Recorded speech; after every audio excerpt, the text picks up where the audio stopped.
Happy Friday, everybody. I'm going to get philosophical with you.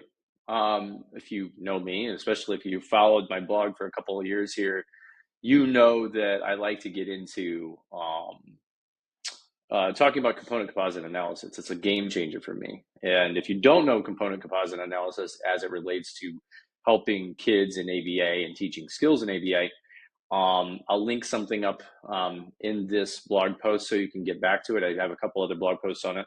But a quick primer in what component composite analysis is. It's kind of this idea, this analysis we do as we look at a particular skill, and it suggests that every skill is a series of sub-skills.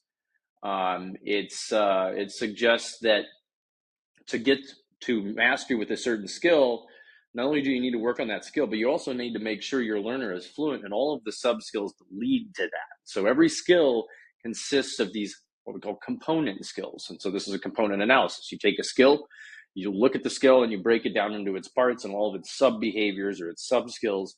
Make sure your learner is fluent in those. If they're not, you train them in those skills. And then you can work on the skill you want to work on. The other piece to this is that skill that you're working on is also a sub-skill of a larger skill up the chain, if that makes sense. It's a part of another series of what we call composite skills. So every skill that you're teaching has component skills, and below it that feed it, if that makes sense. And then it itself is a component skill of a composite. So it is a composite to its component skills, its component skills to its component skills. It's a composite. So let's dig in a little bit. That can be a little bit confusing. Lots of C words there. Component, composite. That's hard. So let's start. Component means part. So let's think about that. Or we could say maybe sub skill. Let's make it a little easier. Let's start with toileting, sitting on a toilet and asking our learner to void. And we'll say we'll have them sit for 30 seconds or something like that. There's a lot that just goes into that skill. So we can start doing that. We start dragging our learner to the toilet and sitting, and maybe we offer them some kind of reinforcer if they void. That's a great way to go about it, right? But there's a series of skills that feed it. There are component skills to that. Examples of component skills for a learner that's going to sit on a toilet, where the learner that we want to have sit on the toilet and void, sit for 30 seconds is, will they sit? Will they sit for 10 seconds? Will they sit for 20 seconds? Will they sit for 30 seconds in just a chair maybe? And then will they sit for 5 seconds, 10 seconds, 15 seconds, 25 seconds over a wide open hole, aka a toilet? These are skills that if the learner's not going to do that, they're probably not going to void on the toilet, right? Another one might be transitioning with a therapist or an adult to the bathroom on maybe some kind of schedule, right? Because if your learner is not going to go into the bathroom, unless you're using some kind of potty chair that's portable, if your learner is not going to go into the bathroom, they're not going to sit over the hole that is in the bathroom, right? And that's a huge thing. The other thing is, and this is really, really important, I think it gets overlooked. Some of our learners, especially at their earliest stages, need to know how to have to understand the if-then. If I do this, I get this thing. And sometimes we do that in ABA, where we offer reinforcement and what kind of like in exchange for them participating in a pro-social skill that will help them down the road, like toileting. So another component skill to having your learner sit on the toilet for 30 seconds and void in exchange for reinforcement is for them to understand a contingency where, like, okay, there's the iPad, and they need to have a history, for example, of doing something and getting the iPad, if that makes sense, if that's their all-time favorite thing. So if you're going to offer the iPad for voiding, they have to understand that exchange of, maybe you work on just mands with them at the start. Maybe you work with simple tasks with them at the start, so they know that if you prompt them to do something, they're going to get some kind of reinforcer, and you can kind of shape that behavior a little bit. So those are some component skills. Those are some things that have to go into toileting first to really make that work. And some kids breeze through them and they get it right away. Others, you got to take a little time. You got to teach out those component skills.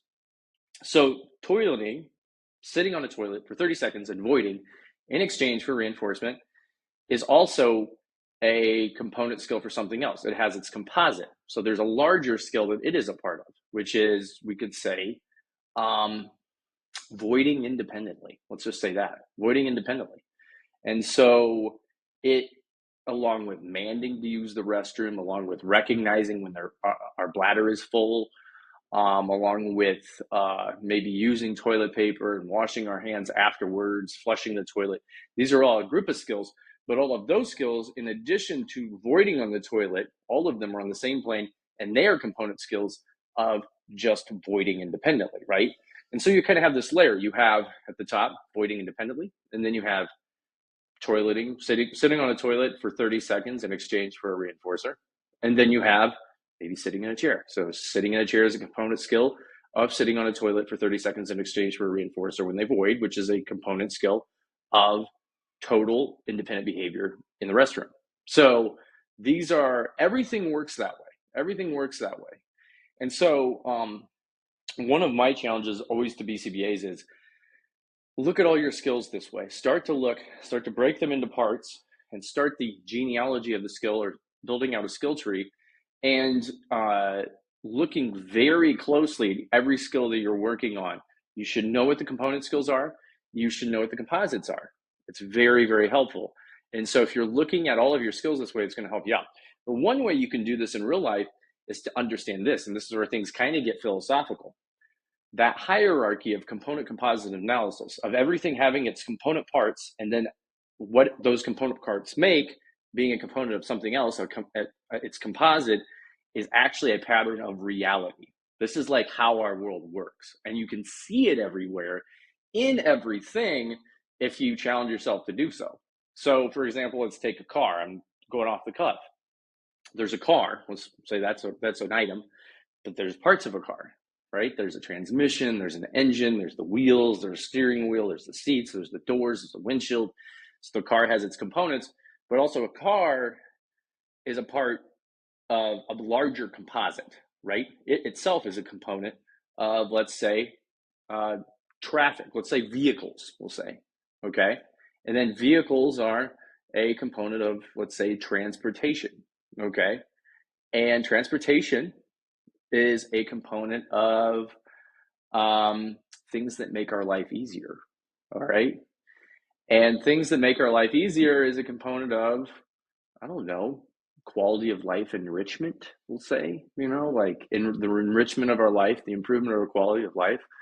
And that's kind of just an aspect of our being, right? So that's where things get really philosophical. But the point is this: everywhere you look, you're going to see that everything has its ingredients, but it in itself is an ingredient of something larger.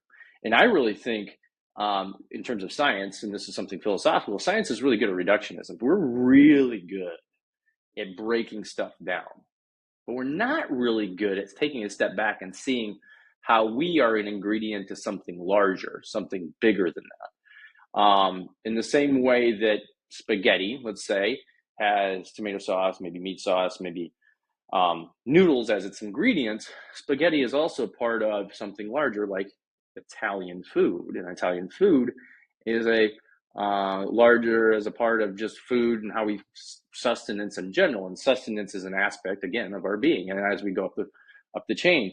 And so the quality of a skill that you teach and the quality of an object is should be determined by its composite, if that makes sense.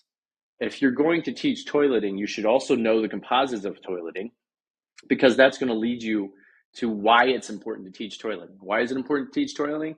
Not because it's socially appropriate. It is. It'll make life easier, but it's precisely that. It makes life easier for the learner. The learner's quality of life improves. In fact, if you can't trace the composites back to quality of life at the headwaters of the skill, then it's not really a good skill to teach, and it has to be a conversation maybe with the caregiver, and the therapist and everything like that about what are the good skills, what are the things that improve quality of life. And so, that's where it starts. So as BCBAs, I think we need to improve our ability to not simply break skills apart, but also look at them, go up the chain, up the hierarchy, to see where the headwaters of that skill, move upstream, as it were, begin. And if it begins at the right spot, then that's going to be a great skill to teach. quality of life is usually what we're looking for when it comes to those headwaters. And the same thing with the things we encounter in our daily lives. Look everywhere and use a component composite analysis on everything you encounter. Because one, it's evident, you'll see this is a pattern of reality. It's kind of the way the world works. And two, it works a muscle because it improves your ability to work on component composite analysis. It's going to make you a better BCBA. It's going to make you kind of a better person too, I think. And three, really look hard. It's going to improve your ability at taking a 30,000 foot view of what you're teaching and the world. And it's going to improve, I think, the ethical nature potentially of what you're going to do. And so those three things are huge. So I'm going to go back over those. Component composite analysis, pattern or reality. It's super duper helpful. Look around, it'll improve your ability to break down a skill. It's going to improve your ability to see things from a distance and everything like that. And I think it's going to make you a better BCBA, and it's going to make life a lot more interesting. So that's my message for this week. Get back at me. I'll link those articles up. As always, happy Friday. A pleasure.